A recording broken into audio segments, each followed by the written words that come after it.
from the things that you eat. So most of the work is already done by the liver, which is the reason why you don't need to take too much of fatty food, because you only need 25% of whatever the liver is already making to add up. So if you take too much, that is more than the 25% that you need from other sources, it becomes excess and it gets stored up. Next slide, please. So I'll talk about the types of cholesterol lipoproteins. We have the low density lipoproteins, the very low density lipoproteins, and even the triglycerides. Now, they are called lipoproteins because they cannot travel attached to proteins. So that's why they are called lipoproteins. They bind to the proteins and then the proteins carry them in the bloodstream. Now, if you've been eating a fatty meal recently, your triglyceride level would tell time, your cholesterol level would depict that.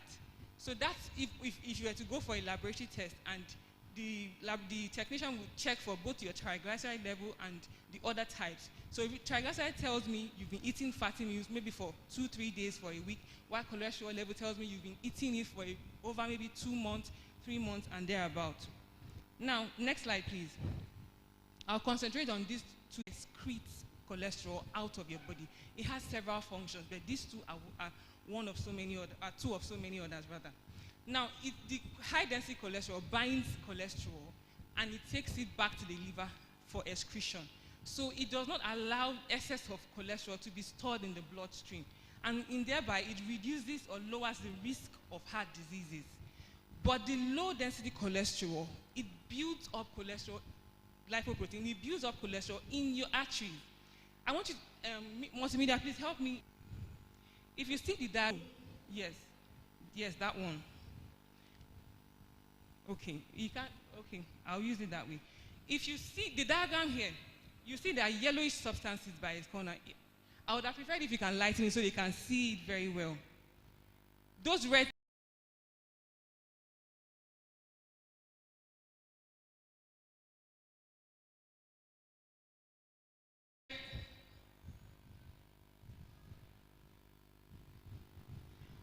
okay, thank you.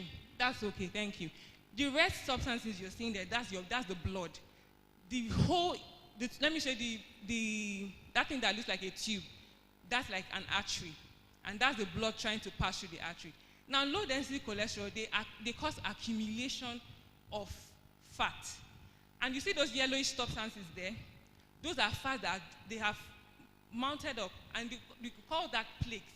They have now accumulated and they are blocking the artery. You see the blood vessels trying to force their way through because that area is being blocked. And that's what low density.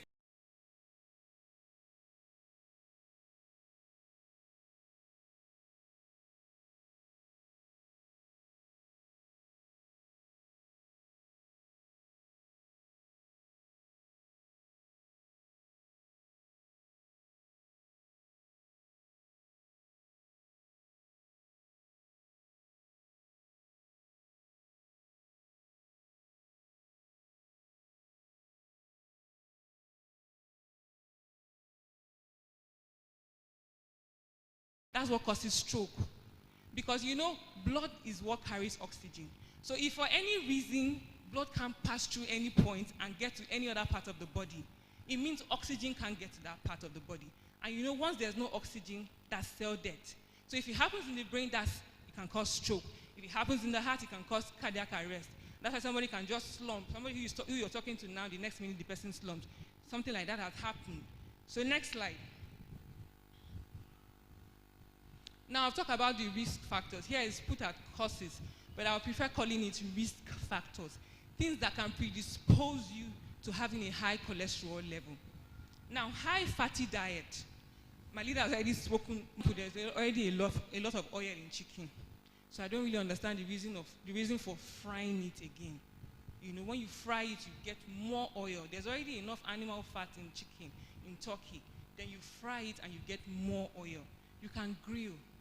You can roast. If you don't have a grill pan, you can cook. You know, add some pepper, you know, spice it. You don't have to fry it, because when you fry it, you get more oil. You know, and you are trying to reduce the amount you're taking, because your body doesn't need so much from the food. It only needs 25%. So you have to be careful how much of these things you take in. Processed food, we like junk food, snack, hot dogs, sausage, burger, you know. In the afternoon, I don't have time to go. Let me just eat this fast. Just hold myself. All those things, you can cut down on them. Now, obesity. Obesity is a risk factor. Already, what causes obesity is the storing up of excess fat. That's what causes obesity. I would describe this as BMI is calculated as your weight in kilogram divided by your height in meters squared. Now, any BMI, normal BMI should be between 18 above 24.9 is overweight. So if you come to the clinic, we can also educate you more on how to calculate your BMI. But I'm just giving you a rough estimate of what a normal person's BMI should be. Now, sedentary lifestyle. She already spoke about it. You go from your house, from your car, you drive to car, you go by the car, get to the office, sit in one place. Movement. Get a treadmill. If you cannot get a treadmill, you can buy skipping rope. I don't think it's more than about at night. You do the same thing. You can run down your stairs 10 times. You think it's easy, but do it, and then you know that it's not easy. So you can just engage yourself one way or the other. Don't sit at a place. You can get a smartwatch. If you sit down too much, it will tell you you've sat down too much in the office. You can set targets for yourself. You have a stopwatch. It can even tell you, you can set a target and say, I want to do 5,000 steps today. When you've hit your target, it will tell you that you've done so. So you know that today I moved a lot. I was able to make 5,000 steps. Anything that motivates you, try and move around. Don't sit at a place too much. That's called sedentary lifestyle. And is a risk factor for high cholesterol level. Now, alcoholism. I have not, since I've been a child and now I'm old, I'm not that old. I have not found one good benefit of alcohol, bad cholesterol, and your triglyceride level, which I said is a bad lipoprotein too. Now, liver diseases. Now, this for people who already have a cause diabetes.